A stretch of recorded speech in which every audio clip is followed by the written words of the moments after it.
So as we're dancing and I'm bending over and stuff, this man has his pants open and basically his little Peter reader is basically out.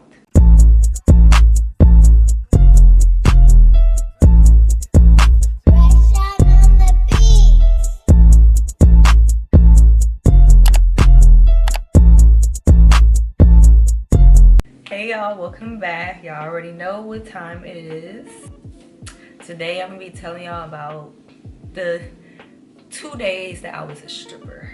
So there was this girl named that I actually met on Instagram. She would always like comment on my pictures and DM me and stuff. Basically, you know how when you have like friends but they're like online friends, like they probably live across the world or something, y'all are just really cool online which I never met or anything. It was kind of like that, but I didn't really know her like that. At first I didn't even follow her, then I ended up following her back when I saw how cute she was, and then come to find out we was DMing and she lived in Maryland. So one day we went to hang out, whatever, we ended up going to the club. So basically, long story short, she was a dancer. At the time we met, she wasn't a dancer, but she was a dancer like a time before that. She was trying to get back into dancing. So I was like, okay, you know, I'm trying to dance too. I've been trying to dance for like a while, like let's do it together, whatever. So there was this one club. It wasn't like a big, it was more so one of those like kind of like low budget clubs, like ghetto type of club, like not a big stage. The stage, it wasn't even a stage, it was like a floor with the pole, like it was all one floor. It was a VIP section, but it was like this little corner. Basically it was like a whorehouse. The first day, I actually didn't have any dance clothes. She let me wear one of her outfits. So we ended up going, our house fee was like $60, I think. So when we first got there, I was really nervous, by the way. I have stage fright and I'm just like a really, oh my God. I'm just a really shy person in general, so, and I had never danced before this, so we go there. I think they had to take our phones in the I don't think we could take our phone in there. So we gave them our phones and we tipped out, and then we went in to go get changed. Another thing, by the way, the dressing room, it was not a room. It was not like you walk through a little hallway and go into a room. It was literally kind of like in the back of the club, like, and it was like this, like a bar counter or whatever. You would go behind there and then you would go change behind there, and that's where we kept all our bags and everything, which, you know, obviously only dancers could go back there, but it was just like still kind of out in the open. Like I said, I'm shy, so I'm like, I don't really want to walk up to people, or like, I'm just kind of walking around in my little outfit. I already had some stripper shoes because I had bought some because I like pleasers, but I never had danced before, like I said. So I'm just walking around, you know. Of course, I'm damn near naked, so like people are trying to talk to me, men grabbing my arm. Yeah, so I ended up talking to this one man at first. And at first it was kind of weird and awkward because them men are really creeps. And also, I think it was like $20 a dance. So anytime you dance for like one song, it was like $20, I think. Or 15 or 10, I really can't remember, to be honest. But this man actually ended up giving me like $120 because I was just sitting there like talking with him and dancing on him and stuff, and he ended up, yeah, giving me that. So I was walking, after that I was walking around and stuff. It was a little, I was trying so hard not to be like shy and awkward, but it was kind of awkward because like I didn't really know what I was doing. So basically I got a couple dances. I never went on stage to dance on the pole because I feel like I never want to get up on the stage and do pole dances unless I actually know how to work the pole and do splits and tricks and all that stuff. I'm not even going to embarrass myself. So I ended up dancing on like a whole bunch of, I mean, not a whole bunch of men, but like a good amount of people. And this one man, he was trying to like jack off. Like, I was so disgusted. Like, I was really disgusted by all those men. And anytime I was dancing, I was like looking at my friend and she was looking at me. We was just making faces like we were so disgusted while I was dancing. Like, but of course the man we was dancing on couldn't see our faces. So that was the first night. And I think after that night, I mean, after we ended up leaving the club or whatever, it was cool. It wasn't really no drama. I didn't talk to anybody in there because I was not interested in that. I was just trying to go there and make some money and focus on not being a little pussy because I needed to make me some money. So after that, we ended up going to this like house party thing. It was a very small little party. They had other strippers there when we got there, and they had a stripper pole. So my friend, we go in there, we're basically like, oh, they have a pole, yada yada. My friend's like, let's go get our clothes so we can dance here, make some money. So I'm like, of course, you know, I'm with it, but I'm still kind of like shy, nervous, and scared because at this point we're going to have to be dancing on the pole, like, or around the pole, whatever. So we let the girls dance, make their little money. We waited for them to finish, and then the thing is, it was sad because the girls dancing on the pole was not making no money. They was literally just dancing on the pole. It was looking a mess, low key, but they didn't make no money. So we get our stuff on, we go on the pole, and you know, we ended up making like all the money. We ended up taking all the money. There was this one man, this fat man, creepy. He was just basically like, and you will have people that ask you like how much for you to dance, you know, downstairs alone or like in a room by just us two, like a private dance or whatever, how much for a private dance pretty much. So this man, I think he was asking for me to private dance with him, but we was like, the only way we'll do that is if we both do it together. So if you want one of us to private dance, you have to tip both of us. So pretty much she told him it was $50 for each of us plus tips. So we ended up, wherever we was at, whoever's house we was at, it was a basement. I guess they had a designated area for like private dances or whatever. So we go down there. It was like an unfinished basement. Like the floor was like a garage for like the ground. There was no carpet or anything down there. It was just like chairs and like a garage. I mean, not a garage, but it was a basement. So we go down there with the bed. You know, we can still hear the music from upstairs, so we just dancing with him. We danced with him for like a couple of songs, but you know, we hold it because, like I said, the basement's unfinished, so it's like poles and stuff. So we holding onto the poles, dancing and stuff, like, you know, we in the club. We also, you know, give him lap dances, yada yada yada. So as we're dancing and I'm bending over and stuff, this man has his pants open and basically his little Peter reader is basically out. I don't know what he was trying to do, if he was trying to jack off or what, but I was really disgusted. Like, I didn't say nothing, of course. I just kept dancing. It wasn't like it was touching me, but it was like I saw it. So my friend, we're dancing like close together, like on him, and she's like, grab his balls. I'm like, yeah, I'm just gonna act like I didn't hear that because that's disgusting. Ew, no. I don't know if she did. I think she did. I really can't remember, but I was just like, no, thank you. The thing is, this man, he was telling us he had a wife and all that, and I'm just like, niggas really ain't shit. So, like I said, we danced with him for a couple songs, and then at the end, he was like, give me all the tips back and I'll give y'all big bills or something. So as we picking up the money, bitch, I'm sliding money in my wig. Like, I'm not gonna lie, we did finesse him, kind of rob him a little bit, but he deserved it. Take all these niggas' money, the fuck. So that was that. We ended up getting money from that. And then the next day we ended up dancing again. You know, I wore a whole different wig, like a complete different person. Oh, let me tell you this one experience I had. So I don't remember if this was the first or the second day that I worked there. Like I said, I only stripped for 2 days. Another fun fact. The manager of the club that we was dancing in is actually one of my ex's, like, stepdad. Not really stepdad, but like her mom's baby daddy. So it was just so weird when I first saw him. I was like, oh my gosh. And he recognized me. Mind you, I dated this girl when I graduated high school in 2014.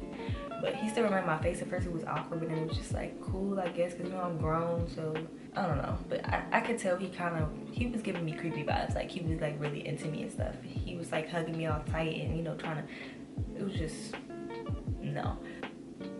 So at every club, I'm sure they have like a couple men that are creeps and a couple men that the girls will probably tell you to watch out for because they're creeps. At one point, when I was in the club, I think I was like walking around or something, or like done dancing or something. I don't remember what I was doing, but the manager man, my ex's stepdad, he ended up telling me, he was like, oh, so-and-so wants to dance, basically. He was basically trying to put me onto some money, right? So-called. So I'm like, at first I'm like, what? Like, what do you, and then he was just telling me, like, go over to blah, blah, ask him to dance, you know, you're gonna make some money, blah, blah. So I'm like, okay. So he's over in this designated area that's VIP, but that's really where they go, where the girls go to do, you know, a little more explicit stuff, like let you touch them a little more, but it's only in the corner. It's no like room, it's no, you can like look from across the club and see over there, basically. Like, so he told me that, so I go over to the man and I basically, you know, start dancing with him. He's sitting on a chair and I'm sitting in a chair in front of him and I'm just like dancing, whatever. So basically say we're sitting like face to face like this, and you know my legs are like kind of on him. So he takes my legs and puts them basically, he puts my heels like right here on the wall, and say I'm him and these are my feet, and he puts my feet like right here up on the wall. So you know my legs are up like on the wall, whatever. So you know I'm just looking, I'm just like, okay, like what is, so basically he's like, I guess tugging on my tugging at my underwear, basically trying to slide my shit to the side, look at it, touch it. I don't really know what he was trying to do, but I'm just like, hold up, like I'm stopping him in his tracks, like what are you doing? Like it's not, I guess he thought that since I came over there I already knew what time it was, but me being a newbie there, I had no motherfucking idea what I was walking into, bitch. So I'm just like, it kind of threw me off, and then at that point I was just like uncomfortable, because it was just like, I came over here and I guess he was expecting a certain service from me, but little did he know that's not a service that I provide. So he basically, we was kind of talking too, he was just basically like, I'm just like, I'm not really like into that. I don't even remember what I said, but basically I was just rejecting him, like, no, I'm not really about, I'm not that type of bitch, pretty much. So he just like, I guess he respected that. He still gave me a little bit of money, but he was like, don't change or whatever. I'm just like, yeah, I'm not like, that's just not the type of shit I'm about to be doing, especially not in no club at all, period, anyway. But at that point I was kind of thrown off, and then I was kind of looking kind of sideways at the manager, you know, my ex's stepdad, because I'm like, you sent me over there knowing the type of nigga that this man is and what this little area is for. Like, you pretty much set me up. Like, I don't know if he thought I was with that type of shit or what, but it was not giving on that. And after that I was just so thrown off, I didn't even end up going back to that club because I was just disgusted. It's basically a whorehouse. Like, you can go there just to dance, but people expect more from you when you're in there, because it's just like, it's that type of club and it's that type of people in there. Like, it was a one boy I was there to where he knew my friend. He was telling me about pointing girls out, talk about she did this and she did this with me and to me, first time meeting me in the club, blah blah blah. And I'm just like, wow. Like, I mean, I already know those type of people like that in the world. I don't have nothing against sex workers either. You know, a stripper is basically a sex worker too, but it's just, I mean, certain shit I'm just not down for it. Especially, I don't even like men. I'm gay, so I'm definitely not with that shit. I mean, I guess there's probably, I know there's lesbians out here that will fuck a straight man for money, or do, you know, something with the opposite sex for money, but that's not me. So I was just like, the stripping life is cool, whatever. I know it has its pros and cons, and I know it can be dangerous and all that, especially for somebody like me. I mean, I'm gorgeous. I'm very small, like I'm 5 feet, 110 pounds. So I'm easily could just pick up and just take me anywhere. But after that situation happened, I ended up telling my friend, and she was just like, girl, like, no, why did you even go over there? Like, stay away from him. He's like a creep, yada yada yada. And I'm just like, damn, I mean, I wish I would have knew that beforehand, because I would have never went over there and embarrassed myself, because that threw me way off. But I had made a little bit of money, and you know, I was like, okay, I wouldn't mind, you know, doing this stripper thing. Like, we would stay up. Every time we would go out to eat right after. Even like that would happen after the club and all of that. It was just, I like the nightlife. Like, I like the vampire life. That was the only time I danced as a stripper, I guess, in the club. I actually had this other time that I danced with my friend, another friend that I had that's a dancer. We did this private party. So here in Maryland, there's this casino called MGM. If you're from DMV, you know what I'm talking about. So there was a private party at MGM Hotel or whatever. Like, it's like the casino, but they have a hotel in it. So I go there with my friend. It's me, her, and her friend. My friend picks me up, and we go to MGM to meet her friend. And I guess her friend is the people who knew the men that was having the party or whatever. So we get there. Of course, I'm nervous as hell. Like, I'm shaking. Like, that's how nervous I be. And it's not that I'm not confident or anything. I'm just, I don't know. I just get really nervous, like, being naked in front of people like that. So pictures is a whole different story. But, like, in person, especially with men, it just makes me, it's really nerve-wracking. I get anxiety. So I had wore this black netted shirt with a black thong. We didn't wear any shoes because we was inside. There was really no need. So when we got there, it was already 3 other girls there. They was dancers, but they was dressed regular. So we really came there dressed as dancers. I mean, we came in there, went in the room and changed. But the girls, other dancers that was there, they was dressed regular. And when they ended up stripping down to their dance clothes, it was just their bra and underwear. Like, it was giving really ghetto raunchy. But me and my friend and her friend, we had on our cute little dance outfits and we were actually looking like strippers. So that kind of threw me off. I was like, okay, these bitches shouldn't even be dancing. We need to get all the money because they didn't even come prepared. But they was from like Philly or something. So, you know, we in there, they ended up getting Hennessy for the access what we wanted to drink. It was really nice too, respectful. It was 6 girls and I think it was like 5 men. Okay, my camera got too high, so I guess it cut off, and I have 5% left. But let me hurry up and finish the story. So it was 6 girls, 5 men. Long story short, it was cool. I mean, we ended up dancing. We was basically doing it in a rotation, so it was like a girl on each man's lap. We would dance for a song and then switch and go around like kind of in a circle. I ended up making like $500. We made like $500 that night each. There was 3 of us. Mind you, we would have made more if it wasn't the other 3 girls there, because we kind of had to split the money down the middle, even though we deserved the money more than they did. Now that type of stuff, I think I would rather do private parties than inside the club. So I feel like it's just so much going on inside the club, and you can be a lot more aware when you're in kind of like a private room with less people, and it's less dirty and all of that. So yeah, that's my story times as a dancer. I still want to dance now. I'm trying to work on my flexibility. I actually want to get a pole in my room, and then yeah, I might start doing videos like practicing. So that's all for this video. Make sure y'all leave me feedback and all that good stuff. I'm gonna try to think of more story times to tell y'all. Thank y'all for watching, and I will see y'all in my next video. Bye.